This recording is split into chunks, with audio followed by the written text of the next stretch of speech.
Let's try to help people get out of their egotistical expression. You're watching this. I'm watching Harry Potter, and you're watching this Old Navy commercial with the two characters from Blackish. One of them's Diana Ross's daughter. No, and then this goofy ass advertisement about the Real Housewives of Dubai. We're all hot, but I'm the hottest. Just like, yeah, whatever. Okay. You're about as attractive as anal warts.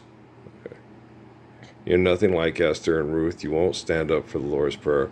You won't stand up to save children from being murdered. Okay. Hot is some idiot with money that needs money to fuck. Okay, wants to fuck. Okay, if you can't handle that, don't take your reality of being a housewife in Dubai for fuck money and shut the fuck up. You ain't attractive at all. Okay? I'm the most desirable, attractive man in the world that I know of right now, and I wouldn't want to spend 5 minutes listening to your face talk. 2 minutes. Okay, I already saw the fucking commercial, right? So like, what? I'm not a bitter man. I'm a good man. Okay. I don't give you money to fuck. That's a bitter man. That's a bitter pill to swallow. That's not the love of Jesus Christ. That's not the love of Muhammad. Okay. I'm a gorgeous man. I'm a beautiful man. Okay. I'm the living embodiment of the Lord's Prayer, man and woman. You're not wooing me with the woe man.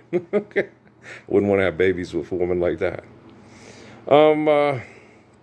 My wives were very influenced and very manipulated and very insecure by the people.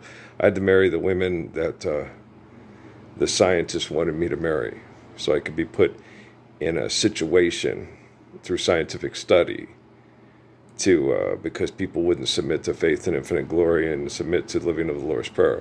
So I had to trap them in their own egos with their own technology. So it was very difficult. Last night I had some conversations with my wives, my ex-wives, and stuff about what happened with Amy was asking me about what happened with April Bryan and her mother, and I said, no, I couldn't do that. I didn't even think about it. The whole April telling me about being 3 years old on her dad's back while he was having sex with his mother was a huge, ginormous bucket of ice water. So it never crossed my mind to think, I want to have sex with this woman who looks like, a big butt, big thighed Joan Collins with her cute young Joan Collins daughter.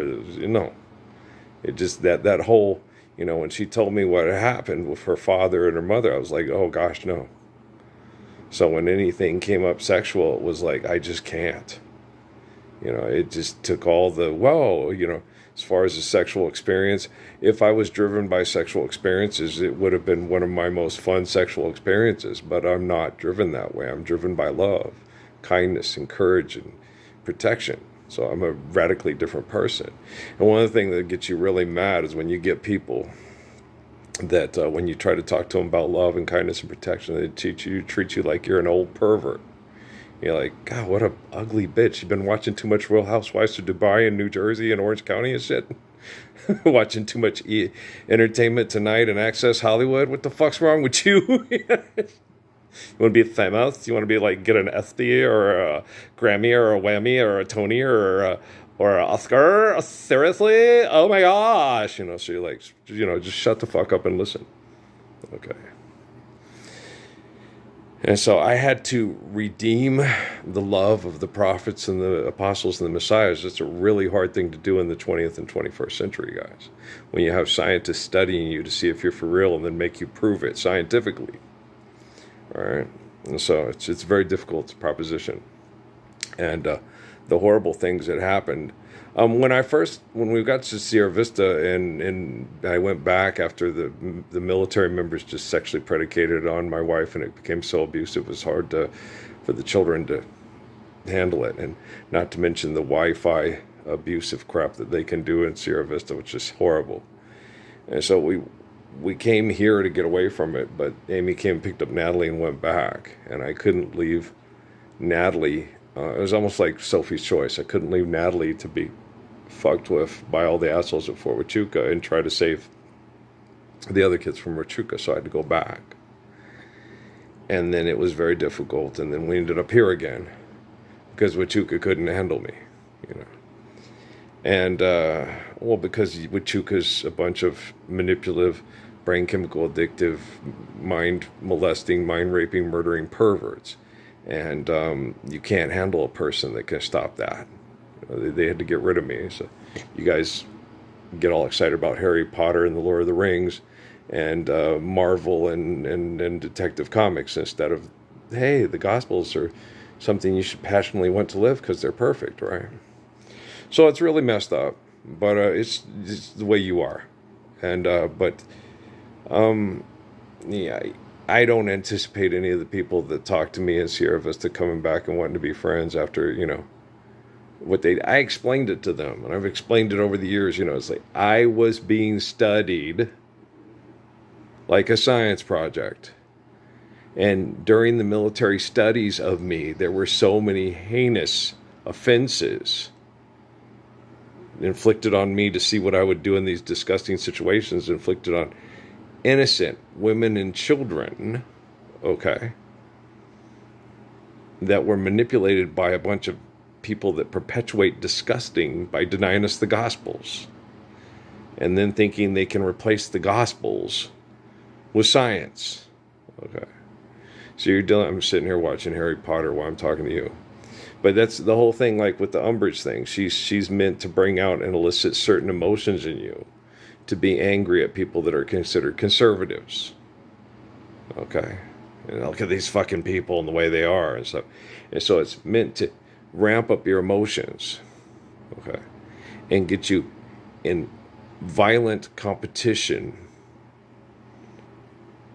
as opposed to let's live the Gospels, forgive, debt, and trespass, and love one another, stop all this drama mama bullshit, right?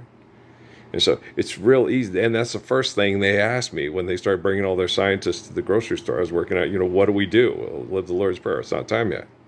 That's not your decision. Okay, that was Jesus's decision back in year 1. Okay, it was time to live it then. Okay, you guys all rejected that perfection year 1. Okay, do you understand? The time to live it is the time it's given. Okay, now me and a young man talked about it the other day. The people before Jesus don't mention forgive, debt, and trespass, and love one another, eternal, faithful, peace. Okay, because Solomon didn't believe in putting people into debt through money and things like that. Okay, Solomon talks about care, share, given accordance to need, built to last. He doesn't talk about, hey, you need a lot of money, you need to save your money. He doesn't say shit like that. Jesus talks about shit like that because he's dealing with the barbarian Romans. And he's trying to teach the Romans how to function within the dysfunction without being mass murdered so they can still teach the Gospels. It's very difficult. I don't have that yoke to carry. Okay, I've got science to prove Solomon valid and to eliminate the Roman Republic and debt and trespass and mythology and fantasy and manipulation altogether. You can't get in a popularity contest and declare God to be your alter ego or possessive pronoun for your sick, twisted mind, because you've been a part of sick, twisted people that manipulate people with their own delusions of grandeur for thousands of years. Okay, do you understand? Okay, all this fantasy stuff on TV, the Harry Potter and stuff, yeah, that's really great, interactive. It's basically, when you watch these things, it's the same thing when I was playing the video game and playing my football game. And DT Suzuki's in my head, and I'm getting upset. And he goes, why are you getting upset? This is just an evil, manipulative, interactive cartoon. Shut up. Because I understand you have brain damage like the rest of them, but you're trying to help them. But now the best way to help them is explain to them exactly what's happening and how to stop it from happening, right? Okay. So, I don't anticipate the celebrities that sit and watch me go through hell and clean up hell for them and their kids to come around and say, I want to hang out. I think they'll feel way too uncomfortable to be around me because I was way too kind, courageous, strong, and beautiful, and they were way too selfish and addicted to their selfishness. So I don't expect that, but I'm in rapid mode. Let's do this, tomorrow. We wake up, I'm living in the Gila, you guys are all living the Lord's Prayer, and you want to give me an update on what good things you're doing. If you're living the Lord's Prayer, you're doing good things. I love you. Don't really need to hear about it, but I'll come around if I need to. All right, peace.